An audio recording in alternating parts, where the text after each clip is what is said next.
Russian President Vladimir Putin wants to attend an economic summit in South Africa next month, and the country is desperately trying to persuade him to stay away to avoid the legal and diplomatic fallout over his international arrest warrant.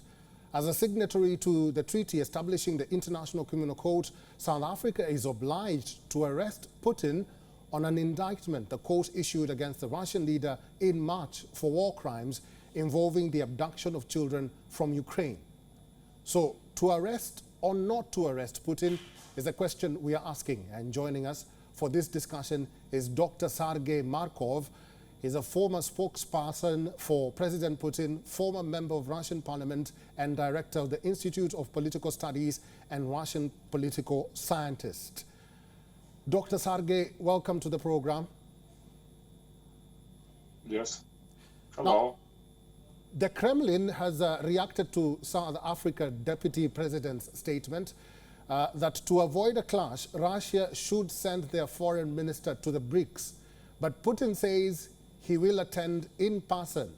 Is the president daring the ICC to arrest him by accepting to go to South Africa?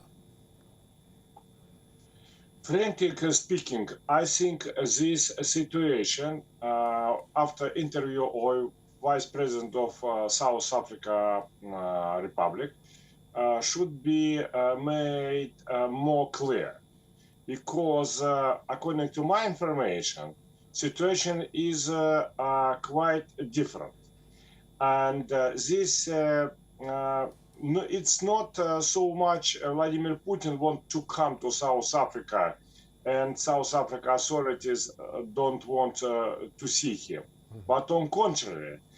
President of South Africa, who visited Moscow 3 weeks ago, asked Vladimir Putin to come to South Africa to take part in this summit.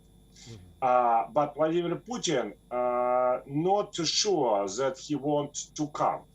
Vladimir Putin don't want to come because security problems, but it's not from because International Criminal Court decision, but it's because possibility of terrorist attack against Vladimir Putin, and this terrorist attack could be organized by United States of America or United Kingdom, because they demonize Vladimir Putin, and they support terroristic methods of Ukrainian government. So situation, from my point of view, on contrary, it's not Putin want to come, and South Africa authorities ask him not to come. But South Africa president asked Putin to come, and president very reluctant because security issue, and security of President Putin jet has not been for sure, because very long distance through the whole Africa, and some of the African countries has too good relations with United States and United Kingdom. It's such is. All right. And Deputy President of South Africa, it looks like he had been appointed on this position just 4 months ago, not according to will of President of South Africa. And it looks like that Vice President of South Africa now try to undermine position of President of South Africa. All right, Dr. Sergey, let me ask you this. Why is South Africa then obligated locally and internationally to arrest Putin if he visits the country? It's no obligation. It's just this International Criminal Court issues that Vladimir Putin should be arrested. But same time, and South Africa is a member of the declaration which has been signed by International Criminal Court, but there are no obligation to arrest Putin.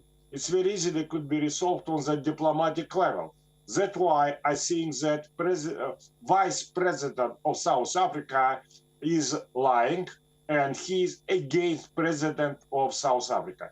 is this in South Africa a complicated situation with president and vice president and vice candidate for vice presidents have been elected on the special forum of the ruling party of South Africa against those candidates who have been suggested by President of South Africa. So they have not a good relationship. I mean, Vice President and President of South Africa. What will be the ramifications or the difficulties of arresting a sitting head of state like Vladimir Putin? We have no such situation in history as arrest of the leaders of the country, and we have also, of course, not absolutely not such kind of case in history arresting of the leader of nuclear superpower as president for Russia. So I don't think it will happen.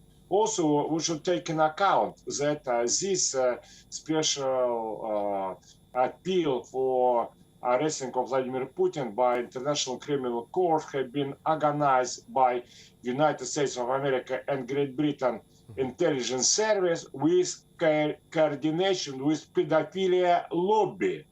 It's well known that the head of the International Criminal Court, Mr. Khan, he has brother, also Mr. Khan, who is have been in the prison because pedophilia, and his brother had been liberated just 3 weeks before the head of criminal court issued this appeal to arrest Vladimir Putin. So.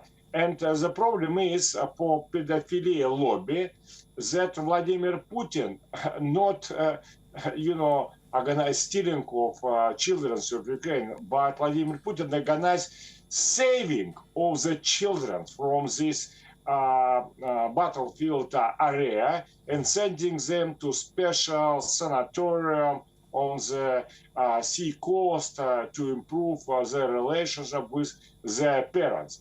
But pedophilia lobby want very much to take children from Ukraine for using them for pedophilia exploitation, and Vladimir Putin stop this dirty and criminal business. That's why this pedophilia lobby quite strongly support idea of United States and United Kingdom Intelligence Service community for the demands against Putin. Okay, Dr. Sergey, allowing Putin to attend the BRICS meeting would put more pressure on South Africa's relations with their allies, which include the United States and its other important Western diplomatic and trade partners. What's your reaction to that? BRICS summit, so first of all, it's BRICS coalition. It's not a big union. It's some kind of coalition of countries with independent foreign policy. And of course, South Africa president very much interesting to prove that South Africa is really independent country. If South Africa authorities depend on United States of America and United Kingdom, what reason for South Africa to be member of BRICS coalition? No reason. That's why I think South Africa authorities now very much concerned, and they like Vladimir Putin to take part in those summit. But Vladimir Putin, I think, will deny, not because this international criminal court, but because no security during long way from possible terroristic attack, which could be organized by United States of America and United Kingdom. Very quickly, Dr. Sergey, don't serving heads of government or heads of state enjoy immunity? They have immunity according to the diplomatic relation, but at the same time, those immunity of the head of the state not include, of course, decision of international organization. So it's kind of contradictory situation. But this contradictory situation between immunity, diplomatic immunity, and decision of such international organization as International Criminal Court can be very easily solved by simple diplomatic relationship between even not foreign ministers of South Africa and Russia, but on the level just Russia ambassador and Russian and South Africa deputy minister. It could be very simple salvation of this problem. That's why I also believe that this interview of deputy of president of South Africa is fake news, which have been organized by United States of America. All right, many see this as a significant step. It will be critical for the international community to continue to pursue accountability for the crime of aggression. How will the ICC's warrant for Putin impact the war in Ukraine? Will it? I think, no opportunity for International Criminal Court to act itself. It works through the different organizations, through different governments which recognize them. But we know that Russia didn't recognize this International Criminal Court declaration. United States of America also didn't recognize. China also didn't recognize. As I understand, India also didn't recognize. So big countries which has a complicated foreign policy and who could be criticized for the difficult behavior of its military didn't recognize this International Criminal Court.